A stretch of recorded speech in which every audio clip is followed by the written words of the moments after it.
In this episode of Scaling Postgres, we talk about easy foreign data wrappers, JSONB Cheatsheet, updating cost limit, and parallel aggregates. I'm Preston Jameson, and this is Scaling Postgres, episode 261.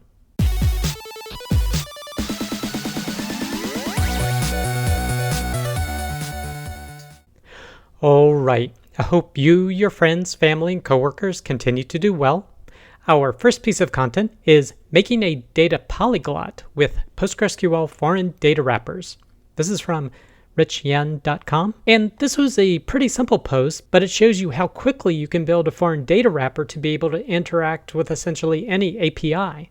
Now, what a foreign data wrapper is, it enables you to contact a external source. It could be another Postgres server, it could be an Oracle server, it could be a spreadsheet, it could be a flat file somewhere, it could even be an API. And it allows you to run select queries against that foreign table as if it was a local table. And in this post, he's creating a foreign data wrapper against a Cloudsmith API. And what he uses to do it is something called multicorn, which doesn't really explain what it does from the name to me, but allows you to easily create extensions using Python.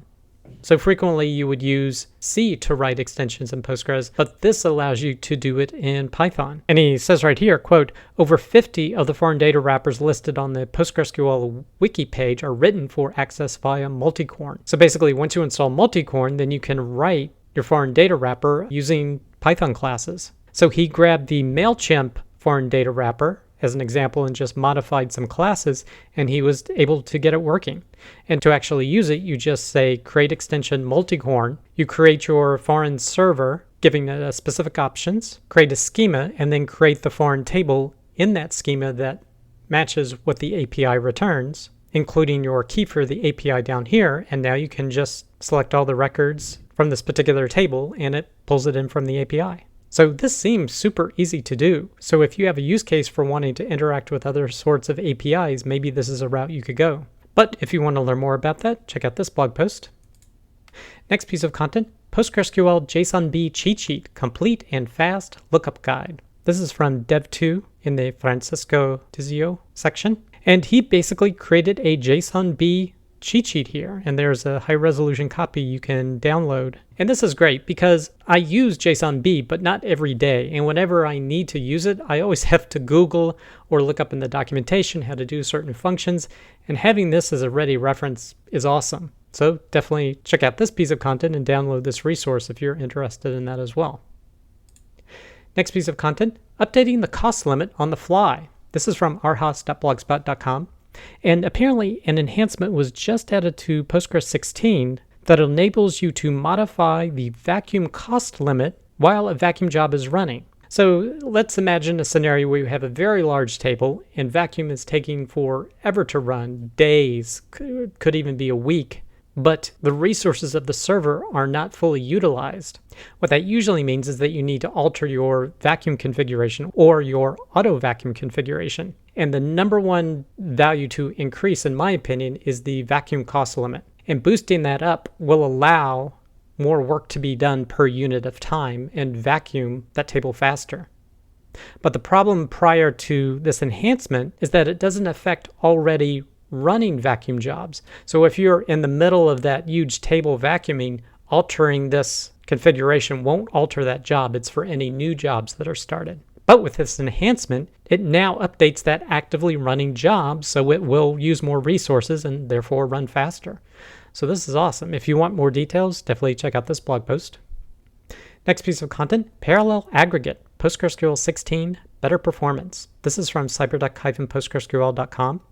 And they're talking about parallel aggregates where basically you're able to use multiple processes to do aggregation. This is things like sums or averages or finding a max or a min. And in Postgres 16, the capability to do aggregations in parallel has been done for the array aggregate function and the string aggregate function. So they show an example of that here where they create a table, insert some test data. They change the settings of doing parallel work to be 0 so they can ensure that they get a parallel plan. They do an explain plan of that query against the table they created.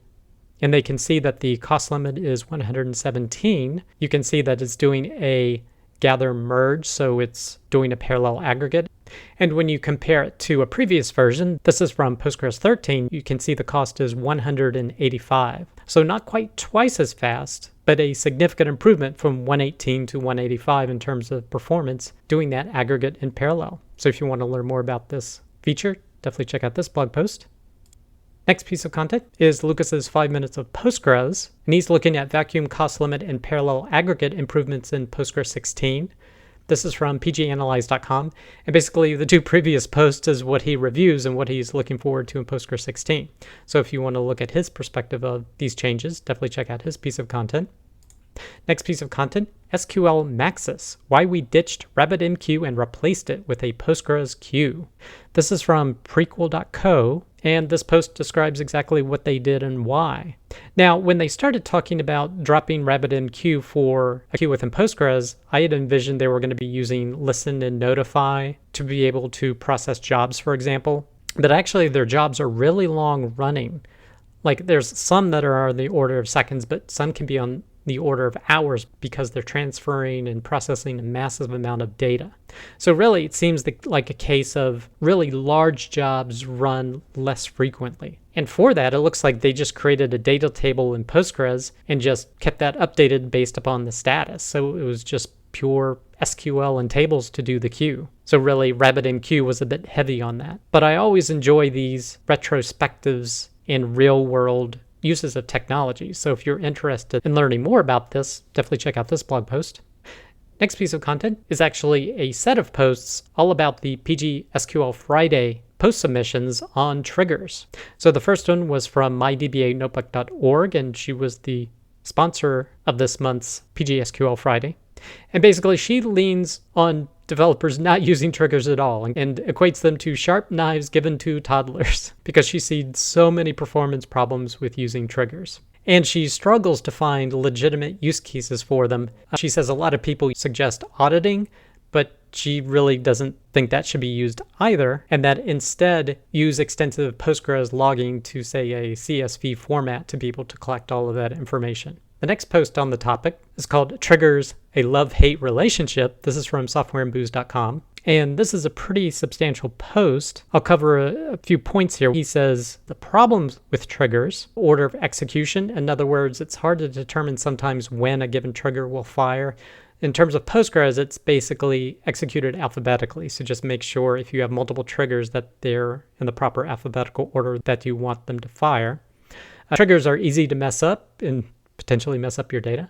3, triggers impact performance. Absolutely. And then bonus, triggers hide logic. And this is why I really don't like using a lot of triggers, because it's kind of magic behind the scenes, at least to some developers. But in terms of benefits, he likes using them for audit tables. He likes using them to propagate changes. And also when building a queue, I'm not so sure about these particular ones. I think I'd rather have it within a transaction doing what's needed to be done as opposed to in a trigger. And then automatically updating a column, which I can see use cases for that. If you can't use generated columns, I would definitely choose that over a trigger. But definitely a lot of perspective on that you can check out. The next post on this is Stop, Trigger Time. This is from PG Mustard.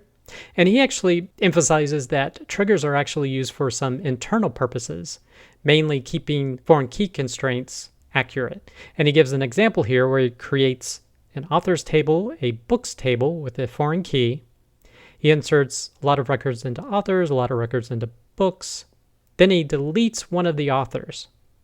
And as a consequence, because of that foreign trigger, the execution time takes 14 milliseconds, of which almost 13.9 milliseconds of that time is due to doing a search on the books table to make sure that referential integrity is maintained. So this indicates a potential problem. How you solve it is you put an index on your foreign keys.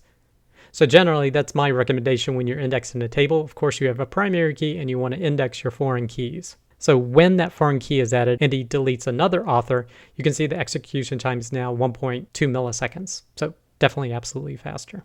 But check out this post if you want to learn more. The next piece of content on this topic is a word about triggers. This is from hdombrovoskaya.wordpress.com.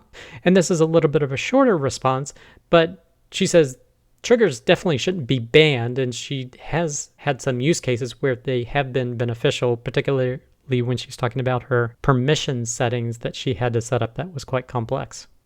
Next post in the series is Audit Data with Triggers. This is from rustprooflabs.com, and this is another vote for advocating using it for audit purposes, and he actually writes a whole post about how to write an auditing capability in your database using triggers. Next post on the topic is triggers for tracking changes in a table. This is from andreas.scherbaum.la, and he's again talking essentially about auditing. Next blog post on the subject is The Art of the Trigger. This is from Diane M. Fay at di.nmfay.com, and she says something very important here, that some databases can use triggers to encode automatic behaviors and responses and are infamously hard to understand. Now, she covers a lot of other points here that you should definitely review, but in terms of my perspective on triggers, this is the number one reason why I don't want to use a lot of them, because it's a bit like magic. In other words, you go to do an update, an insert, a delete, and then some side effect happens that maybe you're not expecting. They're kind of a little bit like callbacks in programming. You update a record and then something over here gets changed that you're not expecting. I'd rather be much more explicit. Like, for example, if you want to update two other tables, go ahead and put that in a transaction and explicitly do those updates as opposed to relying on a trigger. But there are three areas that I like using triggers.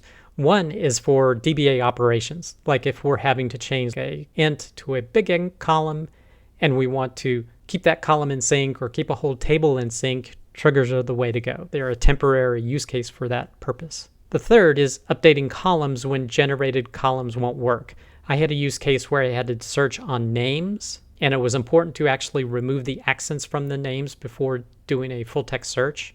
And based upon how the unaccent extension worked, I believe we couldn't use generated columns. So basically we had to use a trigger. So that's another use case where triggers had to be used. And the third is auditing. Now, if all you need to do is audit and review something internally, you could get by with using the PostgreSQL logs to do it. But if you're wanting to present something to your stakeholders or your users from within the database itself, it can make a lot of sense to implement auditing on a subset of the tables. And I really don't think you get yourself into too much danger by simply doing inserts into a separate audit table. Yes, there will be an impact, but inserts are generally pretty fast. But those are kind of my use cases where I would tend to use triggers. Next piece of content, Postgres 16 highlight. Require auth for libpq. This is from pakier.xyz, and he's talking about an enhancement where now the libpq library can request certain authentication modes. So for example, now you can say when you do a connection that you only want to use Scram/SHA 256. Now this helps prevent downgrade attacks where maybe the server says, no, I'm only going to use MD5, or no, I'm only going to use trust authentication or something like that. This ensures from the client level to also ensure some amount of security. So if you want to learn more about that, definitely check out this blog post. Next piece of content, we seem to have a new connection pooler now called Supavisor, which is, as they say, a Postgres connection pooler. Now this isn't a blog post, it's a tool which I don't normally mention, but given the couple of posts in the last few episodes about PGCat being a new connection pooler, I thought I'd mention Supavisor here as well. So you can check out the code on github.com. Next piece of content, fun with PostgreSQL puzzles, finding shortest paths and travel costs with functions. This is from crunchydata.com, and this is actually the day 16th challenge of the advent of code. So I won't go over this post here because that would essentially spoil it. But if you're interested in learning more about a traveling sales problem, essentially, you can definitely check out this blog post.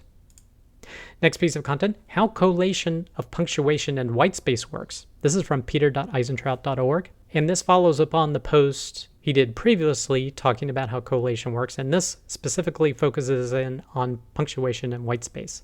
So if you're interested in that, you can definitely check out this blog post. Next piece of content, setting up PostgreSQL failover and failback the right way. This is from hygo.ca.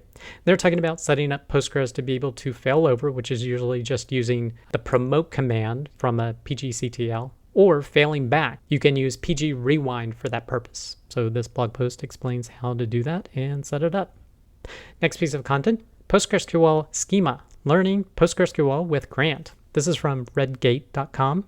And he's talking about using schemas, which are essentially namespaces for your objects in the database, how you can set them up, organize them, as well as how you can control the default search path for being able to navigate between different schemas. So if you want to learn more about that, check out this blog post.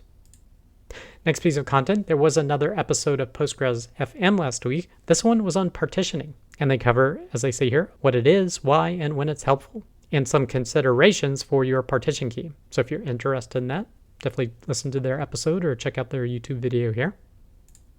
Next piece of content, the PostgreSQL Person of the Week is Joël Cattin. If you're interested in learning more about Joel, definitely check out this piece of content. And the last piece of content, we did have another episode of the RubberDuck Dev Show this past Thursday afternoon. This one was on developer documentation with Grant Willcox. So we discussed different ways you can do documentation in your code as well as for your product in general. If you're interested in that sort of content, we welcome you to check out our show. That does it for this episode of Scaling Postgres. You can get links to all the content mentioned in the show notes. Be sure to head over to scalingpostgres.com where you can sign up to receive weekly notifications of each episode, or you can subscribe via YouTube or iTunes. Thanks.